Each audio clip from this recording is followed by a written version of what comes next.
Shalom, selamat pagi Bapak Ibu serta saudara yang dikasih oleh Tuhan.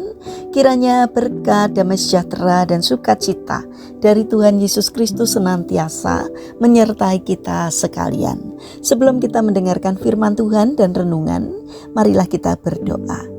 Tuhan Allah Bapa yang Maha Baik, kami sungguh bersyukur atas kebaikan dan kemurahan-Mu, karena Engkau Tuhan yang selalu melindungi dan memberikan pertolongan dalam kehidupan kami. Jika saat ini kami akan mendengarkan firman-Mu, kami memohon Tuhan mengurapi kami dengan Roh Kudus-Mu agar kami dapat mengerti dan memahami apa yang Tuhan sampaikan kepada kami melalui firman-Mu. Bimbinglah hati kami agar kami mampu untuk menjadi anak-anak-Mu yang mentaati firman-Mu. Terima kasih Bapa. Di dalam nama Tuhan Yesus Kristus kami sambut berkat firman-Mu. Amin. Bapak Ibu serta saudara yang terkasih, bacaan firman Tuhan saat ini diambil dari TB2 kitab 1 Korintus pasal 13 ayat yang keempat. Demikianlah sabda Tuhan. Kasih itu sabar, kasih itu baik hati, ia tidak cemburu, ia tidak memegahkan diri dan tidak sombong. Tema renungan saat ini adalah kasih yang mengalahkan garis finish. Bapak Ibu serta saudara yang terkasih, sebagian besar orang ketika berjuang dalam sebuah perlombaan hanya memiliki satu tujuan, yaitu menang. Semua tenaga dicurahkan, strategi diatur, bahkan hal-hal yang tidak terlalu penting dilepaskan agar garis finish dapat dicapai secepat mungkin. Namun dalam suatu lomba maraton internasional, terjadi sebuah kisah luar biasa yang mengubah pandangan dunia tentang apa arti kemenangan sesungguhnya. Pada tahun 2010, dalam lomba lari maraton Shanghai di Tiongkok, seorang pelari asal Kenya yang bernama Jacqueline Yatipke Kiplimo, yang akrab disapa Jack, menunjukkan teladan kasih yang sangat mulia. Di tengah perlombaan, Jack melihat seorang pelari asal Tiongkok yang tidak memiliki tangan sedang berjuang mengambil air minum karena mengalami dehidrasi. Situasi itu membuatnya sangat kesulitan.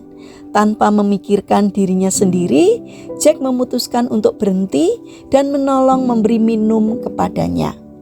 Ia melakukannya di setiap pos minum, mulai kilometer 10 hingga kilometer 38. Tindakan itu berarti Jack rela memperlambat larinya. Bahkan akhirnya ia kehilangan kesempatan menjadi juara pertama dan kehilangan hadiah utama sebesar 10.000 US dollar. Banyak orang mungkin akan bertanya, mengapa mau berkorban begitu besar untuk orang yang bahkan tidak dikenal, apalagi berbeda bangsa, ras, bahkan keyakinan? Tetapi jawaban Jack sangat sederhana. Bagiku, dia bukan orang asing, tetapi sesama manusia yang perlu ditolong. Inilah kasih. Kasih yang tidak memegahkan diri, kasih yang tidak mencari keuntungan sendiri. Kasih bukan sekedar perasaan, tetapi tindakan nyata yang berani berkorban bagi orang lain.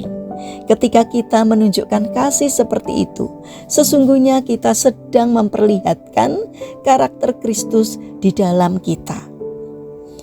Tuhan Yesus Kristus telah memberikan teladan tertinggi tentang kasih. Dia rela mengorbankan hidupnya di kayu salib demi menebus dosa manusia. Ia tidak memilih siapa yang layak ditolong, tetapi mengasihi semua orang, bahkan mereka yang memusuhinya.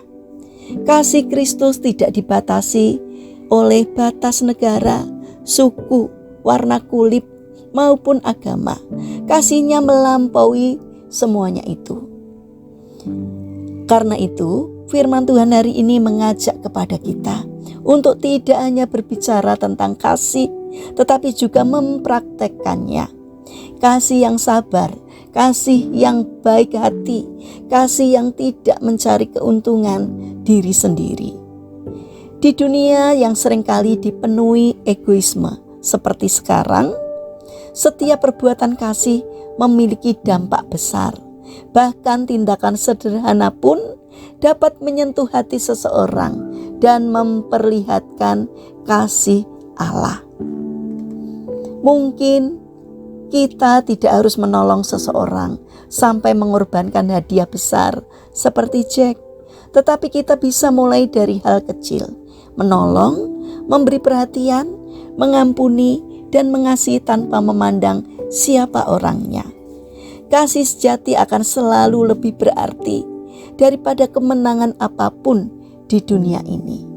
Kiranya hidup kita menjadi saluran kasih Kristus dan menjadi kesaksian bagi orang lain. Mari kita berdoa. Tuhan Yesus yang Maha Baik, ajarilah kami bahasa kasih-Mu, kasih yang tanpa pamrih, kasih yang tulus, dan kasih yang rela berkorban.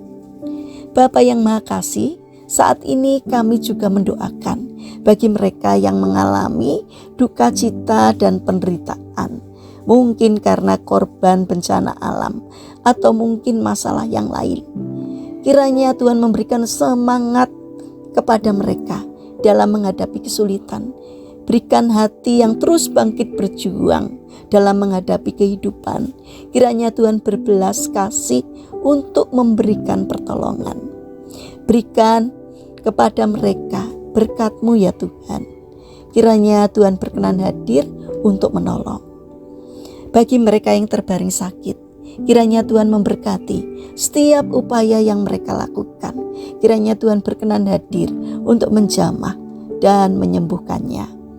Saat ini kami berdoa untuk pemerintahan bangsa dan negara kami. Berikanlah hikmat-Mu kepada para pemimpin bangsa kami, agar di dalam menjalankan tugasnya mengutamakan kepentingan rakyat, dan kiranya berikan hati yang melayani. Terima kasih Bapa. Saat ini kami berdoa untuk saudara-saudara kami yang undur imannya. Kiranya Tuhan jamah hati mereka agar kembali ke jalan-Mu. Kiranya Tuhan menuntun, membimbing mereka agar kembali ke jalan Tuhan. Terima kasih Bapa. Kami ingin menyerahkan seluruh aktivitas kami hari ini ke dalam tangan Tuhan. Kiranya Tuhan menyertai, menolong dan memberkati, sehingga apa yang kami kerjakan dapat mendatangkan berkat dan sukacita, tidak hanya bagi diri kami, namun juga bagi sesama kami. Terima kasih Bapa.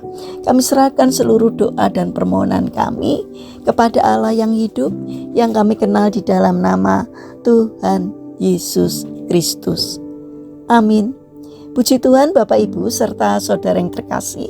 Kiranya firman Tuhan dan renungan hari ini dapat menjadi berkat bagi kita semua. Haleluya.